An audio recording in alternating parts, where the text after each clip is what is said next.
Forgot where I had my stuff.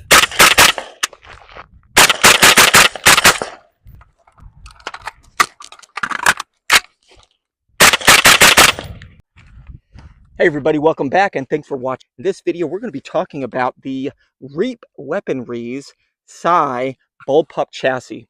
Now this chassis, what it does is it allows you to take an AR-15 platform and turn it into a bullpup.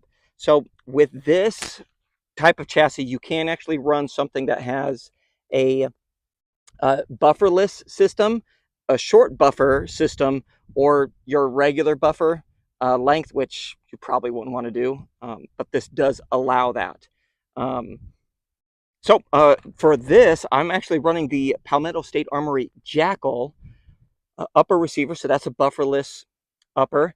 And then I just have, yeah, it's just an Anderson manufacturing lower receiver. And I just have some little upgrades on here, I guess. So I have the Kung Fu grip, like dye-free Kung Fu grip. Right here, I have the, I think they called it the scythe butt pad from Reap Weaponries. And then I have this BCM forward slanted angled vertical grip, and then the dead air suppressor. Right, and then I also have the Holosun optic right here, which is working out really well for me. So let's go and do some shooting. All right. Okay. So something that I noticed right away, a lot of gas escapes out of this section right here, and it does go right into the face. And that's not good. It's not fun at all.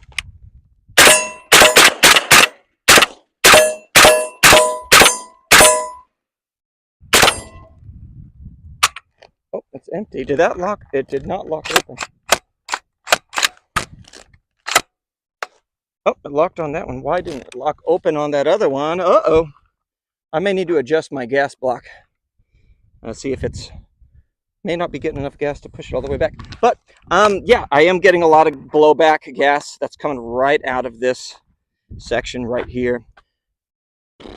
So I'm not good. Oh, and I do need to mention that I do have the UTG ambidextrous magazine release, which that is a must for this setup. It does not come with anything else, so you need to make sure you have that. Otherwise, you'll be doing mag changes just with your regular magazine release on this side, so it is not a comfortable position to be in. So make sure you do get something like that. All right, so this is why you're going to want to have that magazine release right here. So I actually, you know what, I need to change you guys to this side, so bear with me. Here we go. All right, so we want that ambidextrous magazine release. So really quick.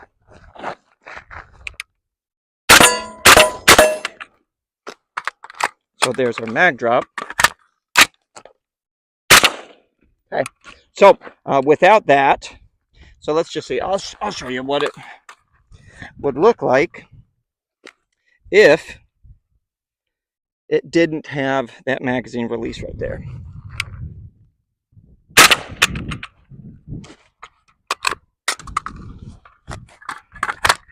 Okay, so not the best. So yeah, got to get some kind of ambidextrous magazine release. Otherwise, it's not going to be very efficient for you.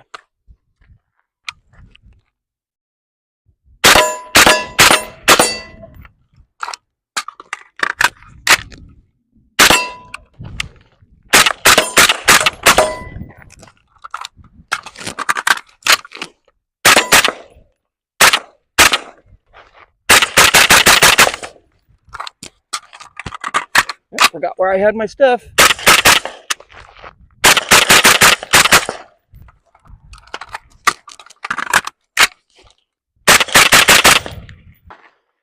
All right, now have a little bit of a surprise for you all.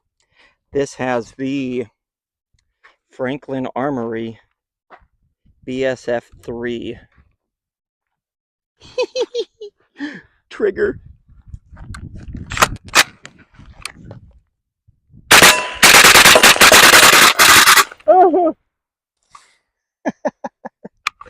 Ah, that's so cool. I'm gonna do that again.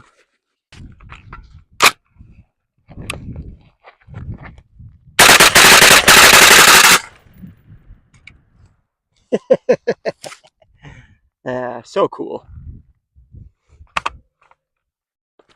All right, now that we are all said and done, some quick things. It was really comfortable to shoot. I thought it was great. It was comfortable, pretty well balanced when you're shooting it, but when we're just kind of holding it, doing stuff like this, you do know that it's heavy in the back end, kind of, and that could be a combination of the JAKL upper is heavier because it's a piston driven gas system.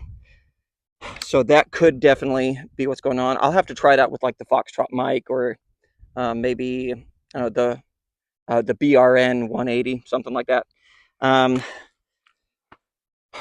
Something that is bothering me is there's no QD mounts for a sling. So, oh wait, hold on. That's right underneath here. I don't know if that's going to be a good spot. I'm going to have to try that out once I get back to the shop, because I did not bring a sling. All right, so there is one. I found it. Okay, but the lack of other QD positions is something that I am noticing. So we'll see if that one works with a 2-point or a single point. I'll add something up here. We'll see if that works out. I guess that's pretty much it. The trigger was really nice. Didn't have any issues with that. Disassembly is really easy. But like I said earlier, get yourself that ambidextrous magazine release, because if you don't have it, it is not going to be a very good fit. This all does get very hot, but that's normal. You're going to run into that with anything that you're shooting where your forward grip is on the handguard. So that is not a surprise at all. Everything stayed pretty tight. I did not Loctite any of these screws because I'm kind of wondering if I want to change things out. And I did change the trigger out on here from a mil-spec trigger. So I didn't do any of that, but everything seems to be holding up pretty well. None of the disassembly pins came out. So yeah, all in all, it worked out really, really well. So if this is something that you're interested in, it's going to be a blast to shoot. Another thing is you do want to get some kind of riser mount for your optic if you don't already have something that is bringing it up, because since we're putting our cheek right here on the upper receiver, having anything that mounts directly onto the rail, you're sitting really, really low, and you're not going to be able to get a good sight picture out of that.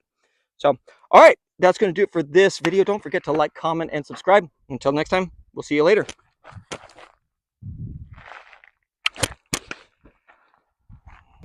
Oh, how did you get in here, you little cutie patootie? You'd cause a lot of trouble, wouldn't you? Yes, you would. Yes, you would. Get out of there. You.